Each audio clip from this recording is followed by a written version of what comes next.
Ladies PG ಒಳಗೆ ನುಗ್ಗಿ ಯುವತಿಯನ್ನು ಬರ್ಬರವಾಗಿ ಹತ್ಯೆ ಮಾಡಿರುವ ಘಟನೆ ಜುಲೈ 23ರ ರಾತ್ರಿ ಬೆಂಗಳೂರಿನ ಕೋರಮಂಗಲದಲ್ಲಿರುವ ವಿಆರ್ ಲೇಔಟ್ ಪಿಜಿಯಲ್ಲಿ ನಡೆದಿದೆ.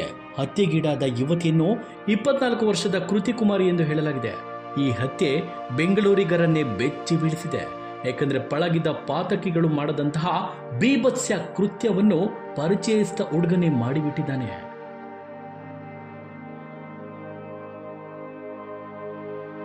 ರಾತ್ರಿ 11:10 ಸುಮಾರಿಗೆ ಚಾಕುವಿನ ಜೊತೆಗೆ ಲೇಡೀಸ್ ಪಿಜಿ ಒಳಗೆ ನುಗ್ಗಿದ ದುಷ್ಕರ್ಮಿಯೊಬ್ಬ 3ನೇ ಮಹಡಿಯಲ್ಲಿರುವ ರೂಮ್ ಸಮೀಪ ಯುವತಿಯ ಕತ್ತು ಕುಯ್ದು ಭಯಾನಕವಾಗಿ ಹತ್ಯೆ ಮಾಡಿ ಹೋಗಿದ್ದಾನೆ. ನೆತ್ತರು ಅಲ್ಲೆಲ್ಲ ಇಟ್ಟಾಡಿದೆ. ಆಕೆಯ ಪ್ರಾಣ ಪಕ್ಷಿ ಸ್ಪಾಟ್ ಅಲ್ಲಿ ಹಾರಿ ಹೋಗಿದೆ. ತೀವ್ರ ರಕ್ತಸ್ರಾವದ ಹಿನ್ನೆಲೆಯಲ್ಲಿ ಯುವತಿಯ ಸ್ಥಳದಲ್ಲೇ ಮೃತಪಟ್ಟಿದ್ದಾಳೆ. ಕೊಲೆಯಾದ ಯುವತಿ ಮೂಲತಃ ಬಿಹಾರದ ಕೃತಿಕಾ ಕುಮಾರಿ. ಬೆಂಗಳೂರಿನಲ್ಲಿ ಖಾಸಗಿ ಕಂಪನಿಯೊಂದರಲ್ಲಿ ಕೆಲಸ ಮಾಡ್ತಿದ್ರು. ಘಟನೆ ಸಂಬಂಧ ಕೋರಮಂಗಲ ಪೊಲೀಸರು ಈಗಾಗಲೇ ಠಾಣೆಯಲ್ಲಿ ಪ್ರಕರಣ ದಾಖಲಿಸಿಕೊಂಡಿದ್ದಾರೆ.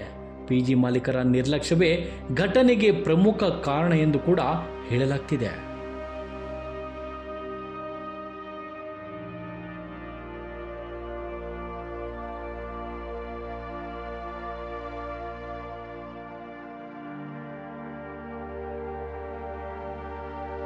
ಘಟನೆ ಬಗ್ಗೆ ಮಾಹಿತಿ ತಿಳಿಯುತ್ತಿದ್ದಂತೆ ಸ್ಥಳಕ್ಕೆ ಭೇಟಿ ನೀಡಿದ ಕೋರಮಂಗಲ ಪೊಲೀಸರು ಹಾಗೂ ಆಗ್ನೇಯ ವಿಭಾಗದ ಡಿಸಿಪಿ ಸಾರಾ ಫಾತಿಮಾ ಕೂಡ ಸ್ಥಳಕ್ಕೆ ಭೇಟಿ ನೀಡಿ ಪರಿಶೀಲನೆ ನಡೆಸಿದ್ದಾರೆ. ಪರಿಚಯಸ್ಥ ಯುವಕನಿಂದಲೇ ಕೃತ್ಯ ನಡೆದಿದೆ ಎಂದು ಪೊಲೀಸರು ತಿಳಿಸಿದ್ದಾರೆ.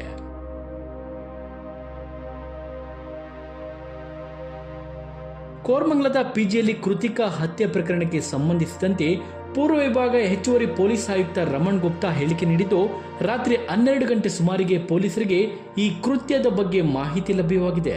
ತಕ್ಷಣ ನಮ್ಮ ಸಿಬ್ಬಂದಿ ಸ್ಥಳಕ್ಕೆ ಹೋಗಿ ಪರಿಶೀಲನೆ ನಡೆಸಿದ್ದಾರೆ.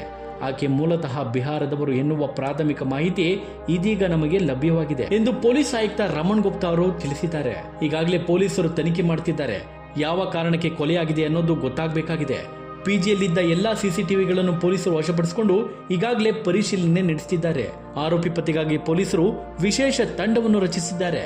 ಪ್ರಕರಣ ದಾಖಲಿಸಿಕೊಂಡು ಆರೋಪಿಗೆ ಬಲೆ ಬೀಸಿದ್ದಾರೆ. ಒಟ್ಟಾರೆ ಏನೇ ಹೇಳಿ ಸ್ನೇಹಿತರೆ, ಬೆಂಗಳೂರಿನಲ್ಲೇ ಇಂತಹ ಬೀಭತ್ಸ ಕೃತ್ಯ ನಡೆದಿರೋದು ನಿಜಕ್ಕೂ ಅಚ್ಚರಿಯ ಘಟನೆ.